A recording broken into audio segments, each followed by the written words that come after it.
Hi comic book fans, and welcome to another suddenlycomics.com video.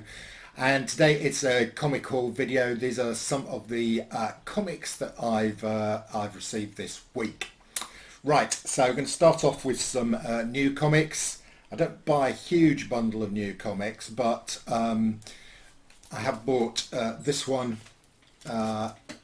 It's The Nice House on the Lake.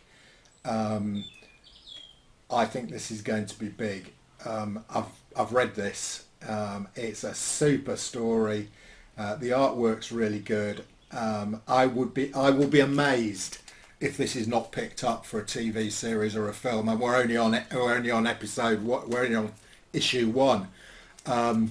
If you haven't read it, try and find a copy because I think it's really good. I have spec'd on this. I think this is going to be a big comic.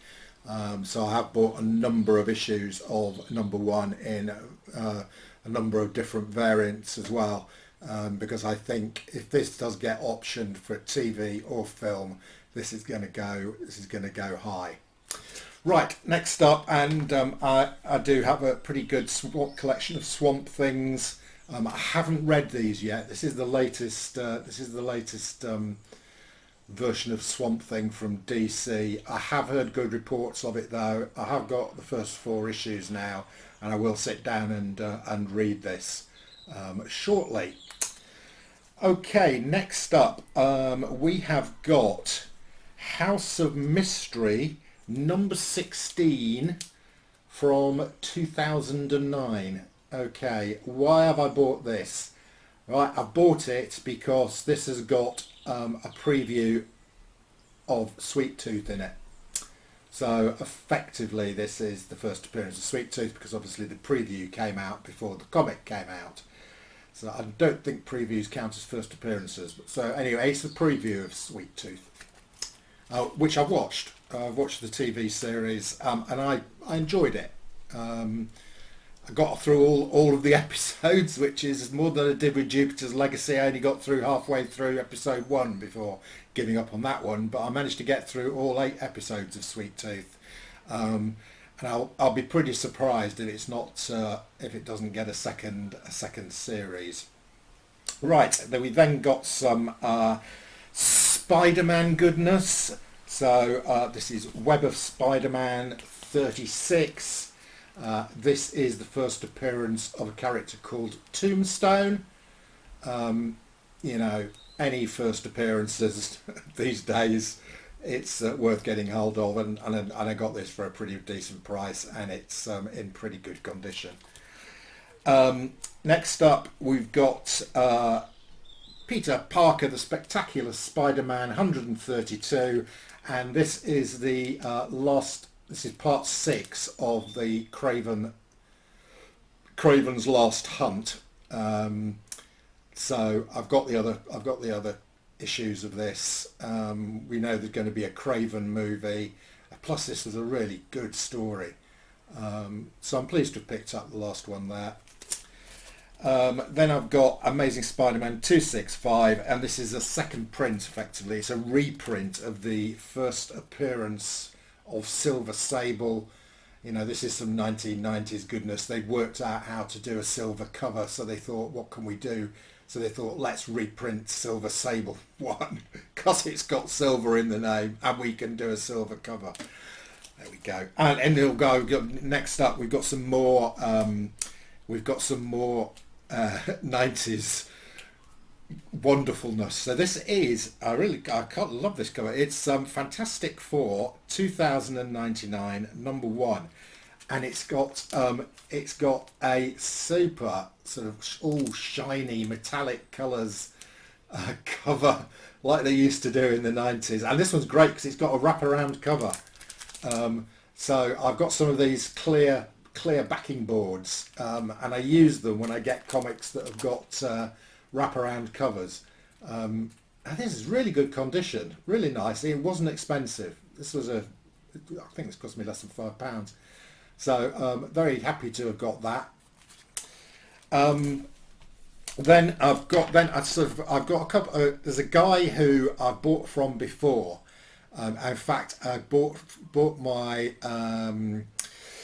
my Fantastic Four 49 and my Fantastic Four 50 from him. He's a guy, I think he's older than me, I think he's in his 70s, he's been collecting comics for a long time, and he's now selling some of his personal collection that he's had for a long time, and he bought pretty good copies as well, so they're in pretty good condition. So I bought a couple more comics from him. First one is an X-Men 283. This is the first full appearance of Bishop. Bishop's a time traveller, so I suspect that's why he's getting a bit hot at the moment, since time travel is a bit of a thing in the Marvel Universe at the moment. The issue before this was Bishop's first appearance. This is his first full appearance. Okay, next up. As you know, I'm a bit of a Fantastic Four fan. I did go looking for this comic, and it had so happened that this guy who I bought off before had a copy for sale. He advertised it as very fine. I'm not sure it's that. I think it's either a 7.5 or a 7, I think. But anyway, it's a nice copy, and it is Fantastic Four Annual number 5. Right, so why is this? And I think this is an undervalued comic. And let me tell you why. There's a number of things about this comic. Firstly, and probably most importantly, it's the first solo Silver Surfer story. So it says that down here. Now with Silver Surfer, with Fantastic Four 48, 49, 50 getting pretty expensive, his first solo story, I think, is going to gather some speed, and that this is his first solo story in this comic. Not only that, there's a number of other things going for this comic. It says here up on the blurb, it says that Mr. Fantastic's got something interesting to tell us, and it is in this issue that it is announced that Reed Richards and Sue Storm are having a baby. The baby, of course, is not named in this issue. I have got the issue in which the baby is named, obviously Franklin Richards.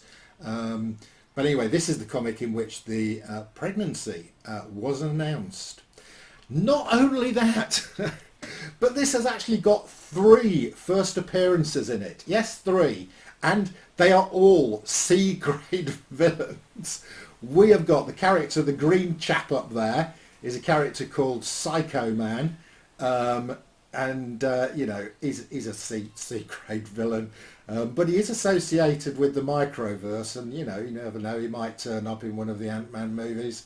There's then a character called Livewire, who, as far as I can see, has got no superpowers at all. His only skill appears to be that he can use an electric lasso.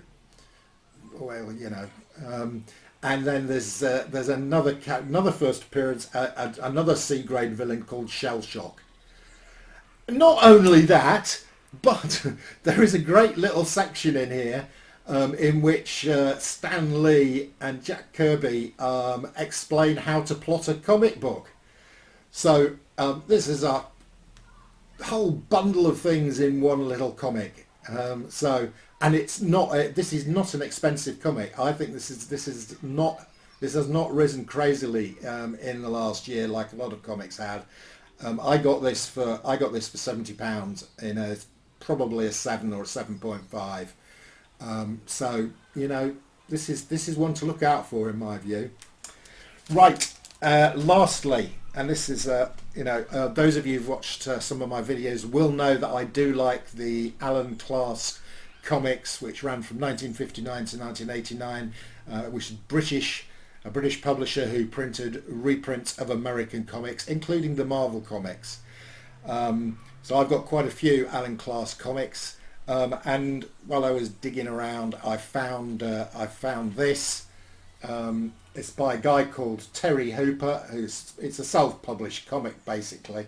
It's called The Amazing World of Alan Class.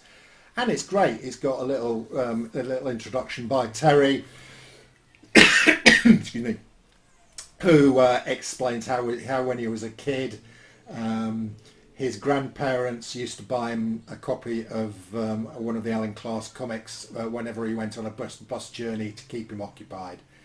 And that gave him a lifelong interest in Alan Class comics. And then he's got an interview that he did with Alan Class, which is printed in here.